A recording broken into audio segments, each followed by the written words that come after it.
But साहब आप ही से आगाज कर लेते हैं। वन साइडेड मैच कल देखने में आया, स्टार्ट में तो बहुत मजा आया। 347 रन की जिस तरह से एक इनिंग खेली गई, छक्के चौके जो देखना चाहते हैं अवाम वो हमें देखने में मिला। वहां की क्या फीलिंग थी स्टार्ट से लेकर जरा एंड तक? कल की स्टोरी हम पहले जानना चाहते हैं कि पहला दिन किस तरह से पीसीबी कामयाब रहा इसको फाइनलाइज करने में।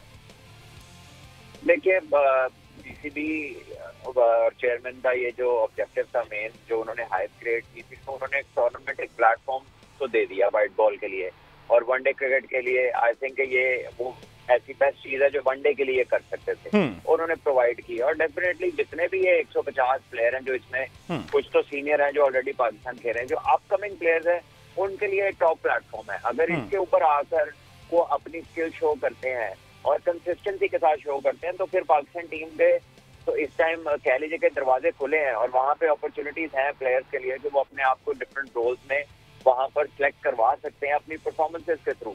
और हमने देखा कि कल कामरान गुलाम ने एक बार फिर सेंचुरी की और अपनी जो कंसिस्टेंसी है और अपने पहले अच्छे होने का सबूत दिया, कई सालों से दे रहे हैं। इसी तरह कल इफ्तिखार ने एक अच्छी इनिंग खेली, लेकिन जो असल उसके बाद अब्दुल समद अंदर आए और अब्दुल समद ने वो जिस तरह की बैटिंग की है वो बिल्कुल एक डिफरेंट क्रिकेट पाकिस्तान के हवाले से देखने को मिली। क्योंकि पाकिस्तान जो मिस करता है कि एक ऐसा प्लेयर 6वें 7वें पे जिसकी फिजिकल प्रेजेंस भी हो, जिसको देख के लगे कि अगर ये हिट मारेगा तो गेंद बाहर ही जाएगी। और उसने कल फिर फेंकी और अपनी शॉट्स की रेंज भी दिखाई, यानी उसने पॉइंट से लेकर कवर, एक्स्ट्रा कवर, सामने, उसके बाद जो है मिड विकेट, फुल शॉट्स के ऊपर, स्पिनर्स को बैक फुट के ऊपर छक्के, उसने एक लंबी रेंज दिखाई, फिर एक अच्छा कैच किया, एक रनआउट किया। तो उस बच्चे में वो टैलेंट नजर आया। अब देखना है कि वो आगे कितना कंसिस्टेंटली और अच्छा करता है, और अगर वो ऐसा करता रहेगा, ये टूर्नामेंट में इस तरह के 2-3 मैच खेलता है, तो आई एम श्योर उसको पाकिस्तान के लिए मौका मिलेगा। अच्छा बट साहब विनिंग साइड की तो हम बात करेंगे, डिटेल में बात करेंगे, लेकिन on the other hand losing side जो है शादाब खान, ये जो उनकी कंटिन्यूटी चल रही है, एक लेगेसी चल रही है।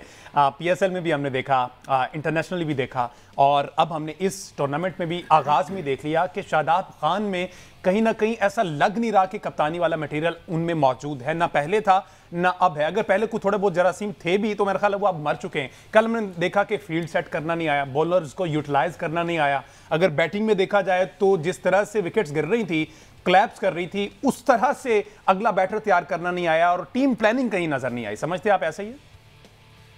देखिए कल मुझे थोड़ी तशवीश जरूर हुई देखकर, क्योंकि ये suppose to be the 150 best players of Pakistan. और जाहिर है कि ये जो पाकिस्तान के बेस्ट प्लेयर्स हैं तो इनको एक मौका सारे मेंटर्स को ये भी मिला होगा कि आप इनमें से बैलेंस टीमें बनाएं, क्योंकि एक टॉप लेवल का कंपटीशन क्रिएट हो।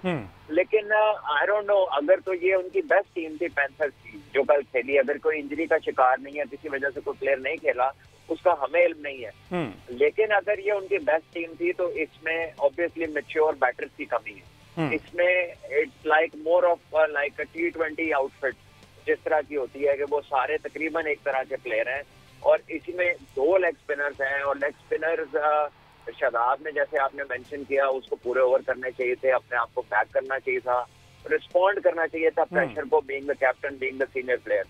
इसी तरह उसामा मीर का जो उन्होंने आखिरी 10 ओवरों में 2-3 ओवर का इस्तेमाल किया, वो भी अच्छा आइडिया नहीं था, क्योंकि वो अच्छे खासे मिडल में ओवर कर रहे थे। एक तो उन्हें लाए लेट और उसके बाद उनको आखिर में बॉलिंग कराई, जब इफ्तिखार भी जो कि स्पिनर्स को बहुत ही अच्छा खेलते हैं और साथ में समझ जिस तरह कल खेले, तो वो जो आखिर में उन्हें डेंट हुआ है, आई थिंक बॉलिंग भी इनकी कोई ऐसी नहीं है, और जिस तरह यूटिलाइज हुई है इससे बहुत बेहतर यूटिलाइज हो सकती थी। अहमद सईद साहब, शादाब के हवाले से आपके पास क्या स्टैट्स हैं अगर डोमेस्टिक की स्पेसिफिकली बात की जाए तो? देखें, शादाब खान के हवाले से हम पिछले काफ़ी सारे शोज़ में जो हमने T20 वर्ल्ड कप में भी इस पर बात की थी, उससे पहले भी हम इस पर बात करते रहे थे। बट साहब अक्सर ये बात कहते थे कि आपको शादाब खान की कोई ऐसी डिलीवरी अगर मिले जिसमें उनका बॉल स्विंग होते हुए नजर आए, तो मैंने काफ़ी कोशिश की है, उनके क्लिप सीरीज भी निकाल के देखे हैं, पिछले पुराने मैचेस भी निकाल के देखे हैं। तो मेरा ख्याल है कि शादाब खान जो है वो एज ए स्पिनर तो एक क्वेश्चन मार्क था ही उनके ऊपर, लेकिन कल एज ए कैप्टन जो उन्होंने डिसीजन लिए, जिस तरह से जब उनकी बॉलिंग आई तो उस वक्त एक पार्टनरशिप लगी हुई थी मोहम्मद रिजवान और कामरान गुलाम की, और वहाँ पर एक विकेट चाहिए था पैंथर्स को। अगर आप टीम के कप्तान हैं, आपके ओवर मौजूद भी हैं, इन द बैग हैं आपके 5 ओवर, तो आपको वहाँ पे खुद स्टेप अप करना चाहिए और खुद आके कोशिश करनी चाहिए थी कि आप टीम को ब्रेक थ्रू दिलवाएं अगर आप डिफरेंस क्रिएट कर सकते हैं। और अगर आप कैप्टन होते हुए भी डिफरेंस क्रिएट नहीं कर सकते तो मेरा ये ख्याल है कि ये एक बहुत बड़ा सवालिया निशान है Shadab Khan as a leader. उसके साथ साथ जिस तरह टीम कॉम्बिनेशन की बात हुई है, देखें इस टीम के अंदर शादाब खान स्पिनर हैं, इस टीम के अंदर उसामा मीर स्पिनर हैं, इस टीम के अंदर अरफात मिनहास भी हैं जो कल नहीं खेले, इस टीम के अंदर मुबस्सिर खान जो है वो स्पिनर हैं, अली असफन भी मेरा ख्याल है इब्तदाई तौर पर इसी टीम का हिस्सा थे जो बाद में शॉर्ट लिस्ट होकर 15 या 16 में नहीं आए। तो आपने एक ही टीम के अंदर अगर इतने ज़्यादा स्पिनर घुसा दिए हैं तो फिर कहाँ मौका मिलेगा, किसको मौका मिलेगा?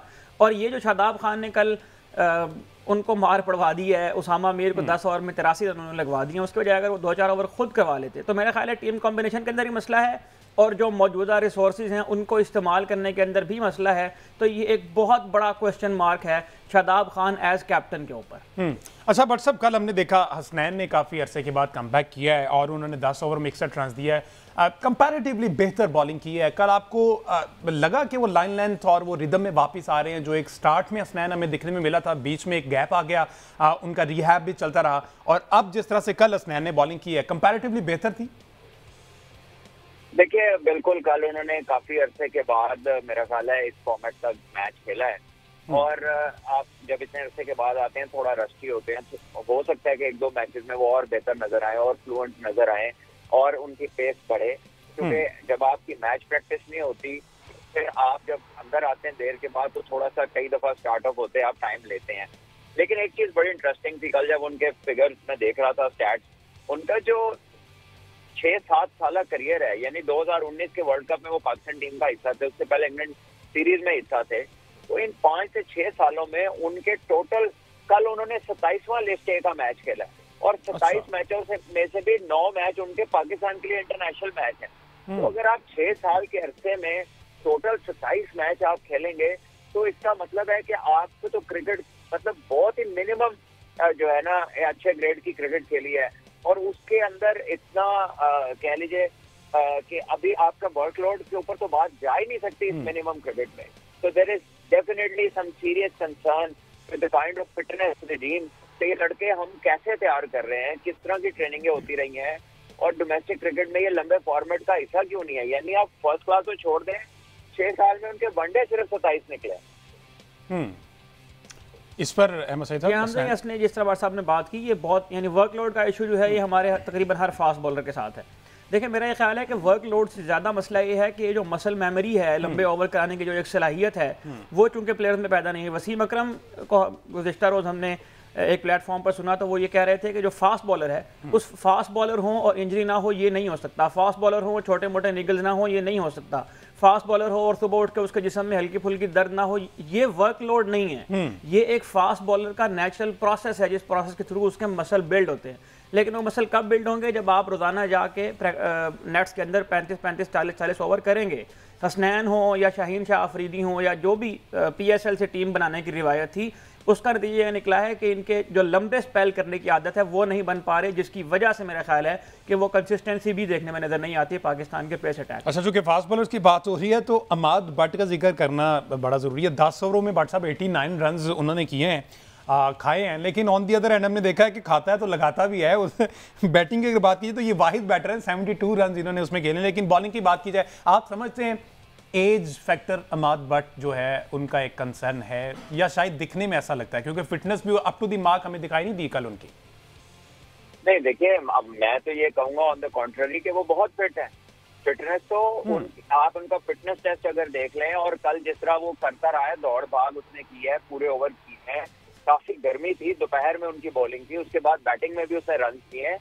बात फिटनेस की नहीं है, बात है अपॉर्चुनिटीज की और गेम टाइम की और डेवलपमेंट की और उन कोचेज की जो इन लड़कों के साथ हैं। देखिए इन्होंने 6 सीजन इस्लामाबाद यूनाइटेड में गुजारे हैं। फर्स्ट क्लास में ये पहले हबीब बैंक का हिस्सा थे, उसके बाद सेंट्रल पंजाब से भी खेले और दूसरी टीमों से, दीगर टीमों से खेलते रहे। लेकिन कितने फर्स्ट क्लास के मैच खेले, उधर कौन लोग इनके साथ थे, उन्होंने इनके साथ क्या काम किया, क्योंकि उनमें देखे टैलेंट है। अभी उनकी उम्र 29 साल है। 29 साल में तो क्रिकेटर अपनी प्राइम को टच कर रहा होता है। अमाद भट्ट की उम्र अभी 29 साल है भट्ट साहब?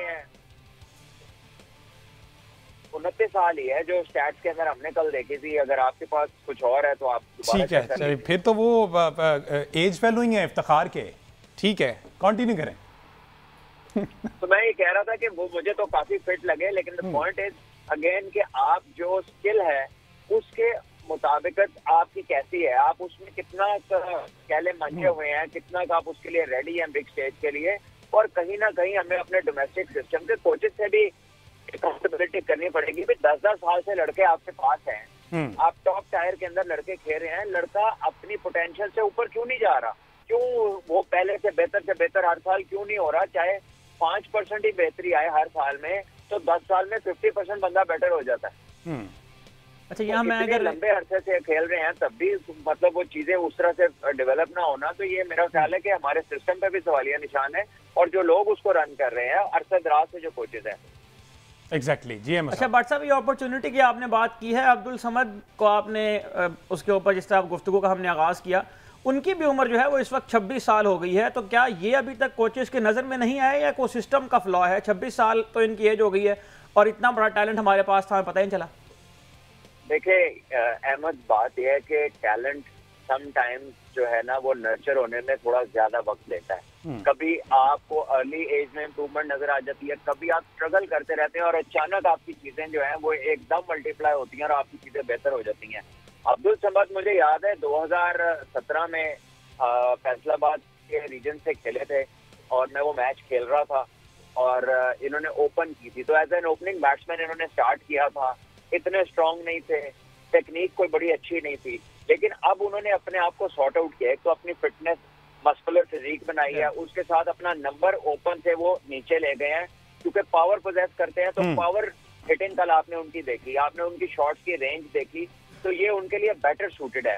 सो एट टाइम्स आप जब परफॉर्म नहीं करते, तो अब 8 साल पहले की मैं आपको बात बता रहा हूँ, मैंने तो इन्हें तब देखा था, आप परफॉर्म करने लगे हैं तो आम बंदे की नजर में आएंगे।